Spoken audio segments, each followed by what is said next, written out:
Hi guys, welcome back to Shed and welcome back to another episode. You guessed it, CD200 Honda Bentley. We left the last video, engine in pieces.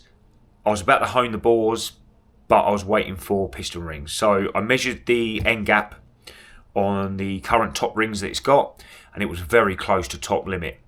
Now my thinking was, get a fresh set of rings, because obviously rings and bores wear, and I might better close that gap up and end up with a serviceable bore, I suppose. However, didn't quite go as planned. So got some piston rings. Yep, China, $6.99 each. Beautiful. They are the right diameter, as in 53mm, but they're not the right thickness. Let me show you. Okay, so I've got the new kit laid out here. I've just put the other three of these back on. But this is the top ring. So this is the new top ring. And this is the current. It might not show on camera, but they are different, as in the thickness. So let's have a look. So that's the original, nice tight fit. And this is the new one. They're just not going to fly. Also the oil scraper ring, and these two rings are thinner. This one's thinner as well. So what do we do?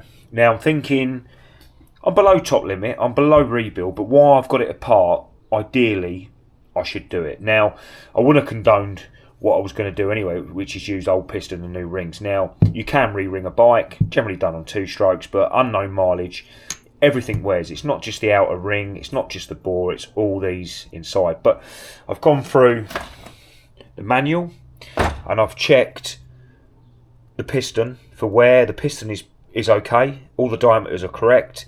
It's just the rings are getting close, or the bore's getting close to being worn. So I'm going to risk it. I'm going to put it back together and we're going to see what happens. So far, what have I spent? It's going to be 12 quid on a gasket set, and obviously a throwaway $6.99, 12 quid on rings, which isn't going to work. But it's better than 2 new pistons with rings, aftermarket ones. They're 90 quid, and then a rebore. I mean, I'm going to be in it for 200 quid, and I've come to the realisation, I have bought a lemon here. I'm not fed up with it entirely, but yeah, it's tested my patience. This is the problem when you buy someone else's project bike.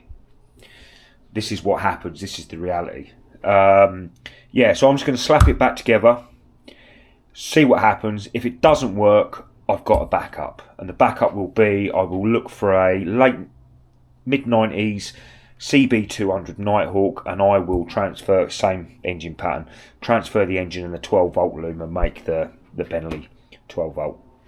So what I'm going to do is get the top ring back on here, get the pistons in the bottom of the bore, and we'll start assembling. I'll put the pistons in the bores first. Inlet, back, yeah, just double checking myself. And obviously leave them hanging out the bottom. So new gasket on the bottom here. The gudgeon pins, or wrist pins, whichever country you're in. So all I've got to do now is put a little circlip in there, and then we can drop it down. Pull the chain up through the middle, connect the tensioner, and go from there. So yeah, rather than just put you on time lapse where you don't see anything at all, I thought I'd do a stage at a time and then bring you back to have a look. Circlips are in both sides. We're now ready to drop this down. So I've pulled the chain up through the tunnel. This screwdriver, if you can see there's a little cutout in it. I use that if you ever struggle to get the little circlips in, or spring clips. Very handy, just an old screwdriver with a nice little slot. So what I'm going to do is push this down whilst also compressing the bottom rings, and then get that sealed in now.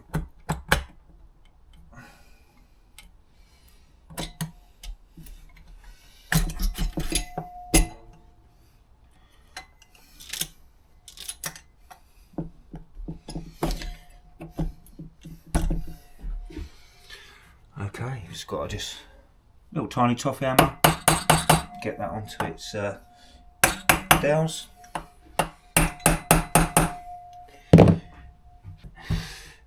Bigger toffee hammer.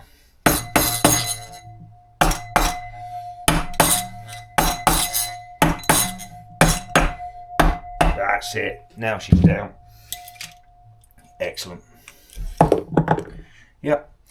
Okay, I'm going to build the tensioner up and I'll bring you back. Tensioner in. Now this is an automatic tensioner, so what I've done is I've put it in its smallest position, or thinnest, whichever way you think about it, thinnest position. And once the timing chain's on, all you do is you undo that nut and it will automatically spring out and self-adjust. So that's in its closed position, that's what we call it. So yeah, now is get the head gasket on, all the dowels, 3 dowels, got the 3 rubber seals, head gaskets over there. Yeah, let's get all that on, and head's on the top, head gasket, all the rubber seals, all the guides are in, and we can just let that down and then push that home. We're getting there, guys. The hardest bit is going to definitely be the cam and the sprocket, but we'll cross that bridge when we come to it. Let's get this one home. Yeah, I don't mind admitting that took me probably 15 minutes to get the cam gear and everything lined up. So we've got top dead center, we've got the cam lobe at 3 PM lined up with the cases. I don't know if you can see them, but there's 2 dots, one there and one there that's meant to align. Now I've got 1 bolt in the cam chain sprocket, there's another one down there, so I've got to rotate the engine. I think before I do that, I will put on these just semi-tight to hold everything in, oil everything up, release the tensioner at the back. Although I won't be able to get to the bolt. That's a good point. Yeah, well, I'm definitely going to release the tensioner, put some tension on it, and hopefully it hasn't moved, and then get them tightened up. I'll put the rocker carriers on now as well, so we're still timed, 3 PM on the dot. Sprocket lines up, it's had a couple of rotations. Like I said, got the rockers on. Going to adjust the valve clearance. I left all the valve clearances very loose, so we'll adjust them once we tighten all these down. I now need to look at the manual and torque values and sequence, and we'll get this hunkered down. Right, okay, I've got the pattern here. I know the torque value. So these 12mm nuts on the rockers, they are 1.6 kgf. And then 20 kgf. Basically, it virtually translates to Newton meters. It's just a bit under. And these small 10mm bolts, 1, 2, and 3, they are 14 newtons. 14 newtons. So I'm going to go round and do 15 on these first, or these 15 in the correct order, and then do these up at 10. And then go round and do these up at 20 and check these ones again at 10. So I'll get that done. So torque wrench, let's get it done. Okay, so that's all the head bolts torqued down, all in there, lovely. So what I'm going to do next is I'm going to adjust the valve clearances, get that set. I'm also going to mount the inlet manifold. I forgot what it was called then, inlet manifold, on the back. Got some new O-rings for that, and then I'm going to stick the cover on. So hopefully the next time you see this engine, it's going to be in the bike. I'm not going to bore you with a video of how to put it back in the bike. I think you've seen enough of this bike, so I think we're cut back in when this is in the bike and we've got it fired up, and then we'll see whether it's worked or not. So you'll see me again in about 3 seconds, and it's going to take me about 4 hours to put it all back in. Probably not, but we'll see. Okay, and as if by magic, the engine is in. Obviously it's cold, I haven't even tried to start it yet. What am I expecting? Well, hopefully it starts. I'm expecting maybe it to be a bit rattly to start off with. I'm expecting to have these to blow at the front and tighten them down as it warms up to crush the gasket.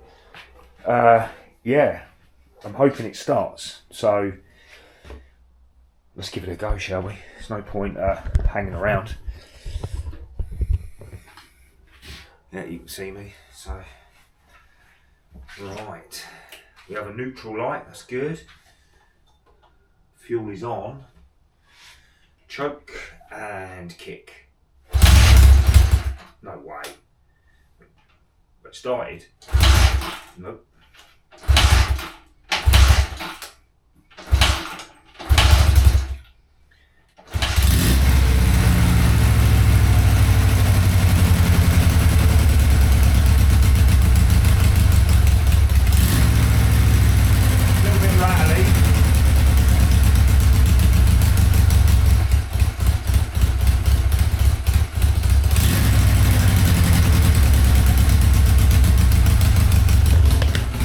Well, it's a little bit rattling, a little bit blowy, but I've got to do them up as they heat up. Oh, probably have to adjust the... Let them start works as well. Yeah, exhausts are blowing. It's running a bit low.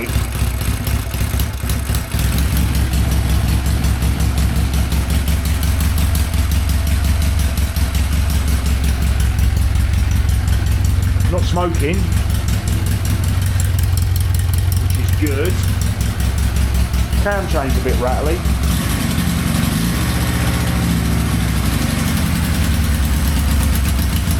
And the exhaust definitely is tight up. Let me do that.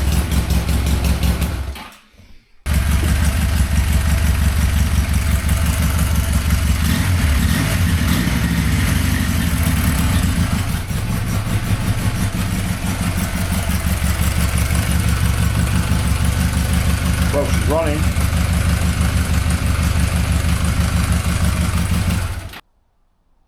Okay, as you saw, she runs. These exhausts are quite fruity. It took me a while to get them to seal at the front. I think it's just because they're a bit shit. They're a bit aftermarket. So I've just whipped the plugs out so we can have a look. Just reminding myself, I've only done 28 miles on this bike. Yeah, no wonder I'm beginning to hate it. But anyway, let's have a look at the plug. So this one I just quickly wiped off. Still looks brand new. And this one I didn't wipe off. So looks like it's running a bit rich, but it's not wet, it's dry. So hopefully we've cured the problem. However, until I take it out, who knows? I'm not going to do that today. I've pretty much had enough of it, to be honest. Yeah, I'm going to get the seat back on, get the plugs back in, let it warm up, and then I'll get it out on the road at some point. So that's enough for today. Bentley's back together. Hope you enjoyed it. I'll see you in the next one.